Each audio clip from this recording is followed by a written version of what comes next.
And in the past few days, 2 incidents of radiation leaks have been reported in the capital's Mayapuri district.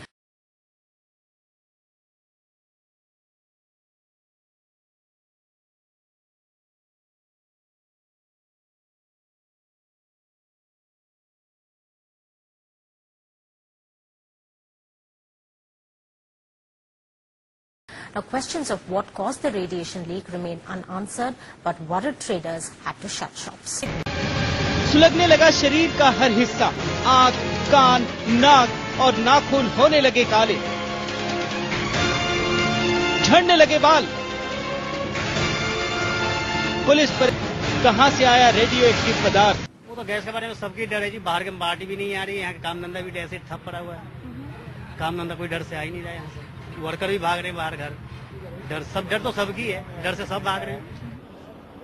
Radiation scare in the Mayapuri industrial area in West Delhi intense after a fresh batch of cobalt-60 was seized from this scrap market on Tuesday. Let's move on. India's first radiation death, the first casualty of the exposure accident in Mayapuri. 35-year-old Rajinder died in a Delhi hospital. 2 others are critical and have been moved to the Army Research and Referral Hospital.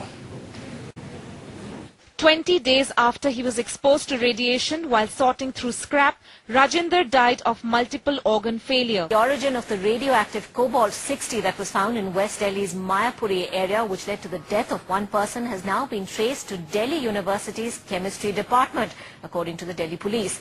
The cobalt-60 material was in a gamma irradiator, which was bought in 1968 from Canada and hadn't been in use since 1985. It was bought by scrap dealers in Mayapuri through an auction last February. ये जो main जो origin है इसका जो main source है वो gamma cell था, Delhi university से ऑरिजिनेट हुआ, वहाँ से ये स्क्रैप मार्केट में पहुँचा और उसके बाद ये हर सिंह गोला से होते हुए गिराज गुप्ता तक और उनके माध्यम से दीपक जैन तक और इस तरह से इसने बाकी लोगों को।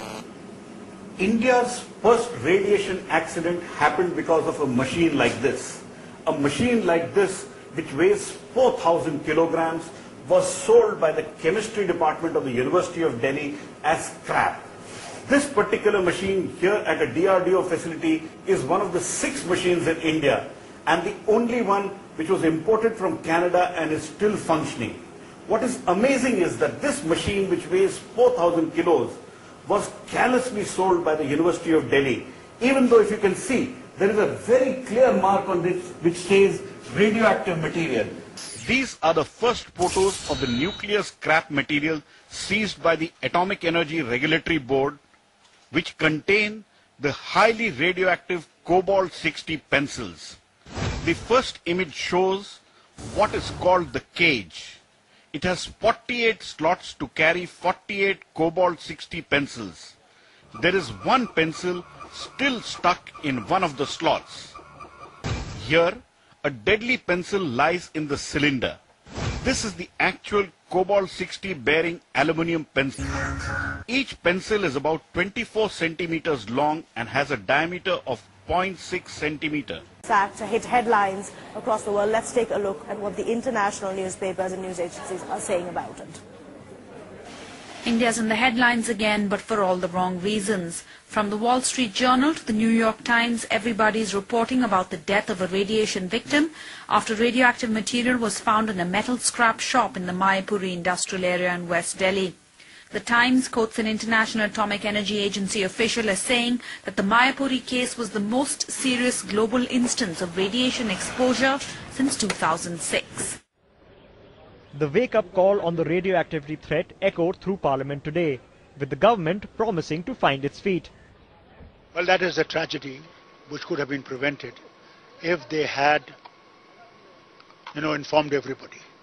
I think they just did not know the damage it could do, cobalt-60. And I think ordinary people are paying price for that. I think there must be checks and balances from the Atomic Ministry, must make sure that it doesn't happen in future.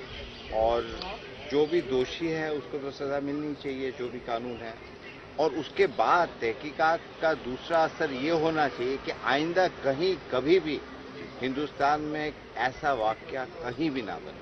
What is the law in India which seeks to protect the victims of radiological accidents. Obviously, a mistake was committed by Delhi University in not adhering to their own undertaking which they gave us.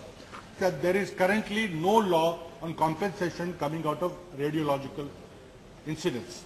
Samples लिए गए हैं, यहाँ तक कि वहाँ जो doctor शामिल थे इस टीम में, उन्होंने ये भी कहा कि इस संभावना से भी इनकार नहीं किया जा सकता कि कई और मजदूर रेडिएशन के चपेट में आए हों। तो ब्लड सैंपल्स लिए गए हैं, उसके क्रोमोसोमल स्टडीज किए जाएंगे और उसके बाद ये पता चल पाएगा कि क्या और भी लोग इससे ग्रस्त हुए हैं।